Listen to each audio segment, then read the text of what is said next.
It's an amazing sight, a symbol of American freedom soaring across the Sandusky River, the bald eagle calling the Peninsular Farms home. It's very unique. There's nothing like it in northern Ohio. Not one, but two bald eagle nests. A total of 4 eagles roam the 474 acres. What's harder to see is the history. This headstone marks the final resting spot for Elizabeth and James Whitaker, the first white settlers in Ohio.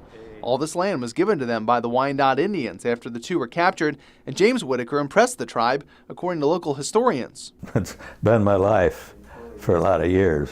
Don Miller is now the caretaker of the land near Fremont. His biggest concern? Power lines. I think we owe it to future generations to preserve this property.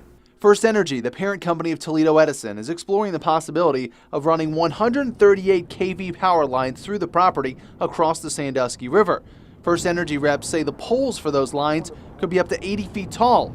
It's all part of an energy transmission loop from Fremont to east of Castalia. That would be a tragedy. If I had to put one word on it, it was disbelief. Well, I was sickened. My first thing was how. Farm supporters say power lines create several problems. For example, the eagles. Their type of flight, especially the bald eagle, if they're kind of diving into wind, and anything at the level or below really becomes invisible to them. To give you an idea of the historical significance of this property, this tree is about 300 years old and was on this property when the Wyandottes gave it to the Whitakers. In the past few years, the Millers and the Black Swamp Conservancy have teamed together to try to prevent something like this. With the conservation easement, it's protected into perpetuity unless a power company can put a power line across it, which we're definitely going to fight all the way. We work very, very closely on these types of projects with the U.S. Fish and Wildlife Service and the Ohio Department of Natural Resources to ensure the safety of the wildlife in the area. First Energy spokeswoman Patty Michael says they choose a route with the least impact to the environment and property.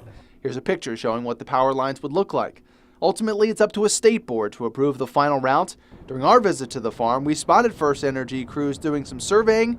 They'll be back in April. Look across the Sandusky River into the oak groves on this property and looking to see what the Indians saw 300 years ago. There's no place else in this county that you can go and have that view. The historical value, all of the different conservation impacts, all of those kinds of things we do take into consideration. Because the work that First Energy does is supposed to be for the public benefit. And I think this would be a tremendous disappointment and tragedy to have all these public benefits lost